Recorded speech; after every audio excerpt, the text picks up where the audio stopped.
the contentious co-location plan and Article 23 legislation. And welcoming in 2018 with the biggest bang. A look at how Hong Kong celebrated the new year.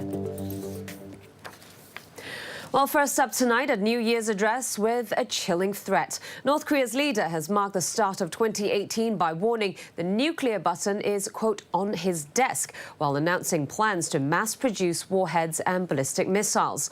In his televised address, Kim Jong-un also spoke about the importance of easing tensions on the Korean peninsula, though, and improving relations with the South. He said he'll consider sending a delegation to next month's Pyeongchang Winter Olympics. But with Pyongyan's continued nuclear and missile tests proving its weapons technology is advancing, Kim's warning to Washington is set to raise alarm bells in the international community. The entire United States is within range of our nuclear weapons, and a nuclear button is always on my desk. This is reality, not a threat. This year, we should focus on mass-producing nuclear warheads and ballistic missiles for operational deployment. Now, for more on this story, here's our correspondent Joseph Kim in Seoul. North Korean leader Kim Jong-un marked the new year, as he customarily does, by giving a speech. This speech has, in the past, given us indications as to what the North Korean leadership would focus on and what direction they'd be taking for the new year. Last year, Kim Jong-un promised to be able to make an intercontinental ballistic missile. And after several tests throughout 2017, it seemed North Korea had accomplished this goal. This year, Kim Jong-un declared North Korea a completed nuclear state, one that the United States could not start a war with, ordering mass productions of warheads and ballistic missiles.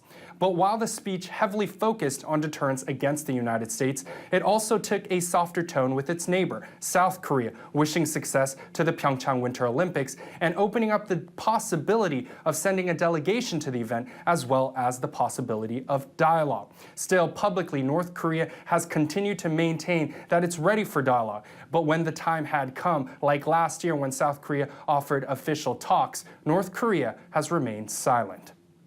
That's Joseph Kim reporting from Seoul in South Korea.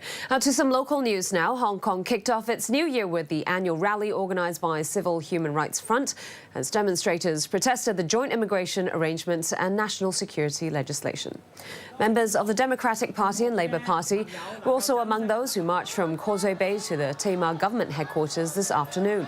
They voiced their anger over the changes of LegCo's procedural rules and called for the release of Liu Xia, the widow of Nobel Peace Laureate Liu Xiaobo. For the first time in more than 3 years, protesters were allowed to end their march at the East Wing forecourt, commonly known as Civic Square, where the organizer isn't happy about the government's restrictions on the newly reopened site. We chose to set our rally stage outside the Civic Square as a response to the restriction put on the reopened site. It's really opened for staff and vehicles as a drop-off point, not for civil society.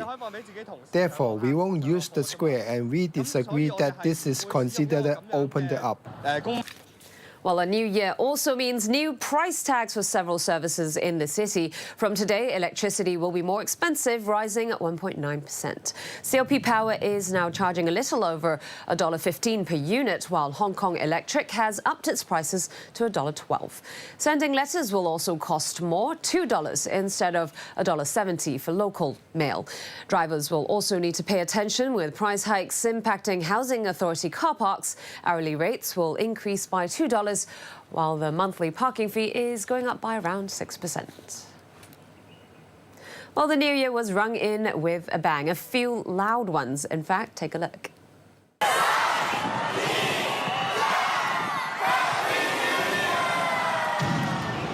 Well, Hong Kong put on its largest fireworks show ever, with pyrotechnics from land and sea wowing spectators for a full 10 minutes. Over in Taiwan, fireworks were shot from the iconic Taipei 101 Tower to welcome in the new year.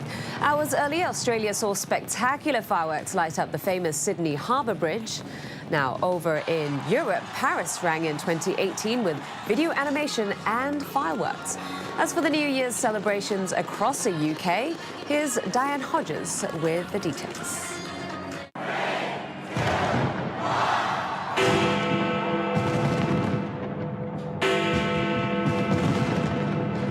London's Big Ben helps crowds ring in the new year. Big Ben's chimes had been silent since August for a 4-year-long restoration project, but the famous clock was temporarily turned back on to help Londoners ring in 2018. More than 100,000 people gathered on the banks of the River Thames to greet the new year.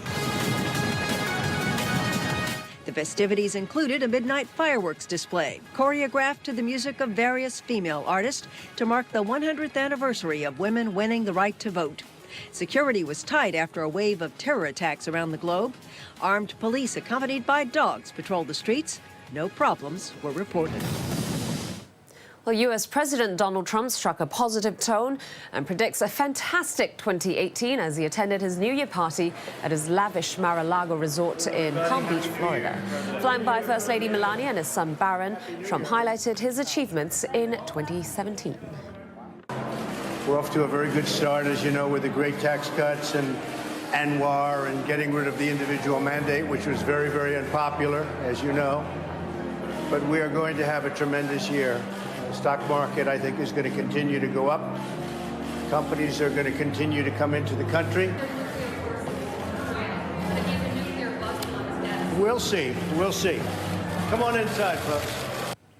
Well, in Beijing, New Year's Day marks the end of an era for the city's daily flag-raising ceremony in Tiananmen Square.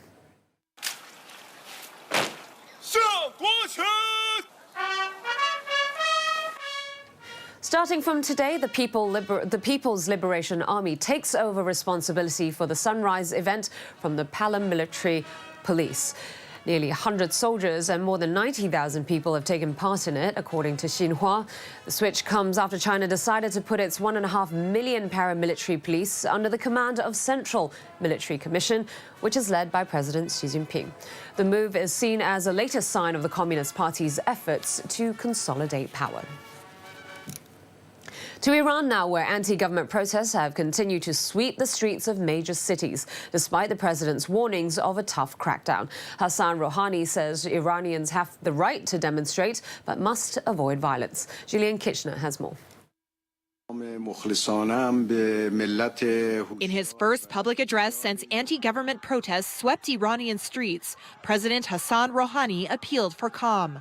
The president said Iranians did have the right to protest and criticize authorities, but warned that the government would show no tolerance for those who damage public property and create unrest. Everyone must be aware of this point that we are a free nation, and according to the Constitution and human rights, the people are absolutely free to criticize the government and even to protest.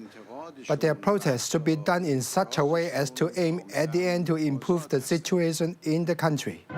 But in defiance of warnings, the continued with support by some in Washington.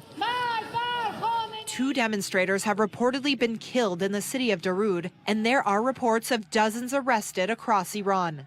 Initially focused on economic hardships, tens of thousands of people are now demonstrating against the Islamic Republic's unelected clerical elite and government.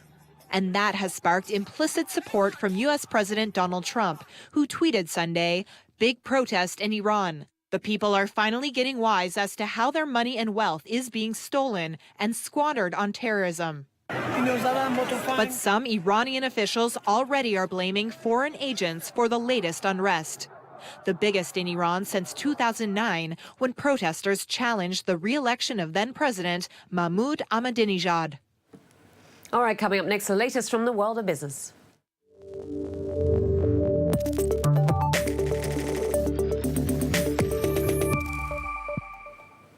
Well, all eyes will be on Hong Kong's share market tomorrow to see if it picks up where it left off in 2017. The Hang Seng Index was one of the world's best performers last year, with the market soaring 36%. Much of that was thanks to global optimism and heavy cash flows from the mainland.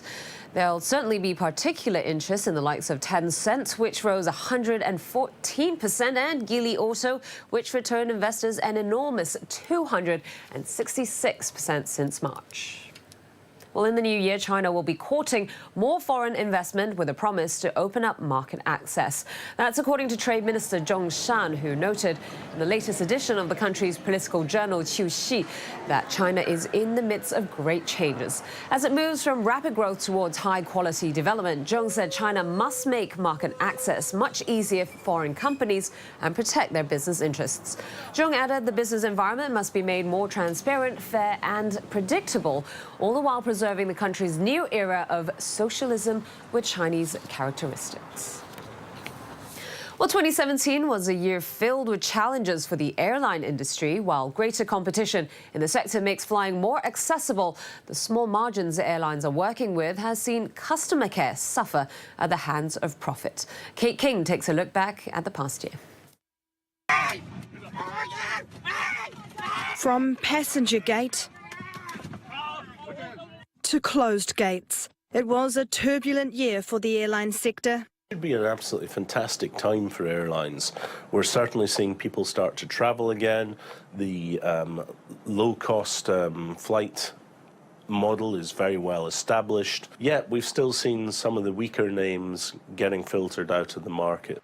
According to the International Transport Authority, the global airlines industry is set to return to record profit in 2018 on the back of strong travel demand and recovering world economies. But the ticket price pressures of the last 2 years was too much for Monarch and Air Berlin. Less competition could lead to bigger profits, something airlines prioritise this year, leading to several lapses in customer care.